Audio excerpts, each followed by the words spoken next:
a design which struck fear into the hearts of anyone who witnessed one.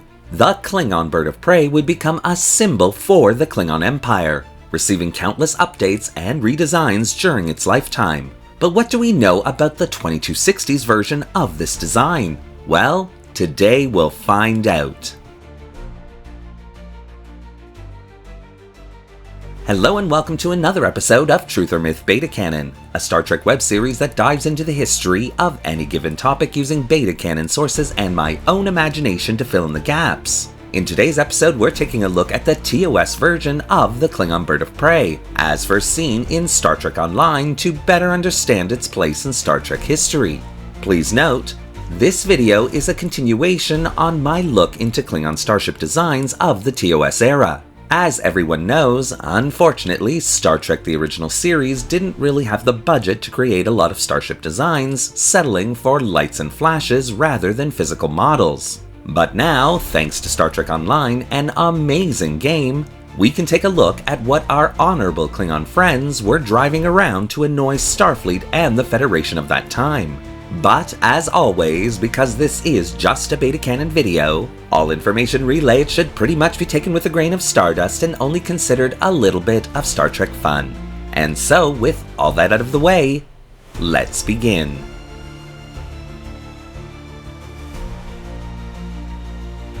The D7 battlecruiser had been a huge success for the Klingon Empire.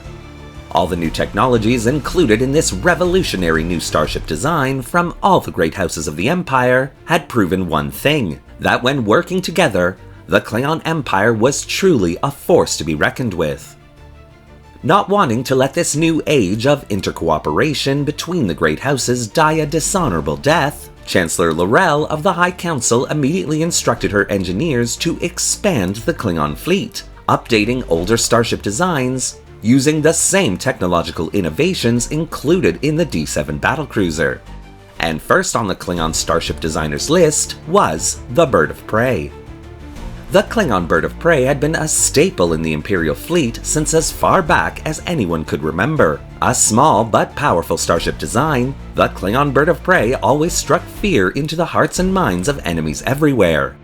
One of the most constructed starship classes by all the smaller houses of the Empire, the Bird of Prey was a natural choice for the Empire's second attempt at updating their fleet. And in late 2258, a new Klingon Bird of Prey was born. Sitting at a length of 109 meters, this Klingon Bird of Prey was designed to be operated by 12 loyal and honorable soldiers of the Empire. Harking back to the general design of the Birds of Prey that had preceded her, this new Bird of Prey would take many design cues from her bigger D7 sister. This Bird of Prey's hull paneling would be redesigned to give her a smoother hull appearance. She also had a more standardized greenish-white hull coloring, as opposed to the stark green-colored hulls that had been standard in the Imperial fleet up to that time.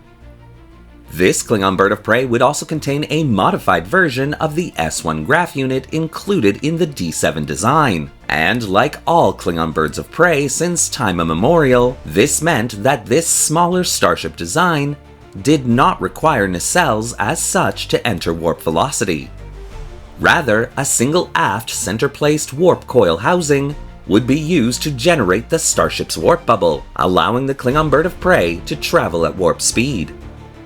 As a result, this version of the Klingon Bird of Prey had an initial safe cruising speed of warp factor 4.5, with an emergency maximum speed of warp factor 5.5 for 6-hour increments, all old warp scale of course. When the new S2 graph unit was released, replacing the S1 version, the Klingon Bird of Prey's speed limitations would be greatly increased, overcoming a perceived weakness in this state-of-art Klingon starship. Tactically, the Klingon Bird of Prey would not be as well armed as most were led to believe, but what she lacked in numbers, she made up with in destructive power.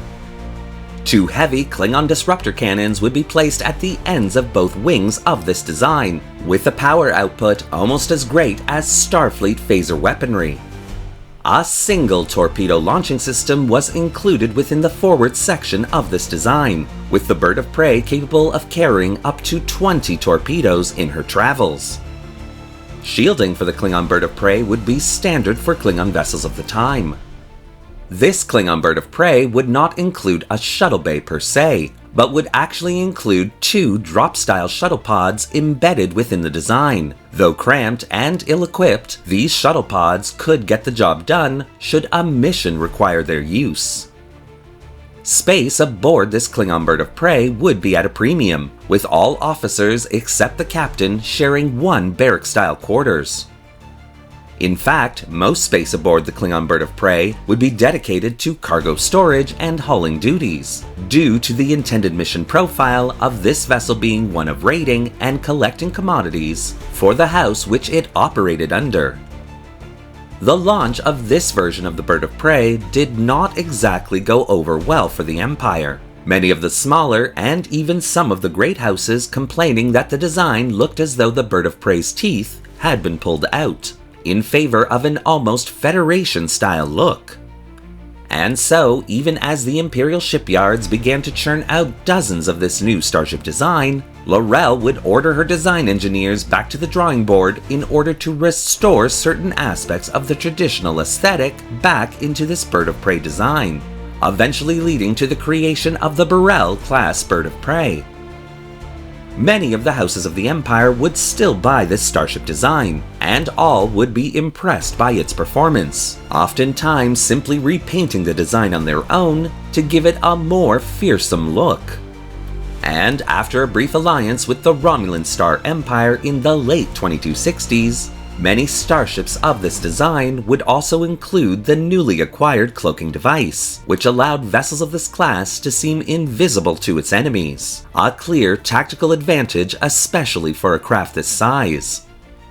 But with further updates in technology, as well as the Burrell-class Bird of Prey becoming a hit of its own within the Empire, this version of the Klingon Bird of Prey would be discontinued in 2270, even though no new vessel of this type had been constructed since the early 2260s.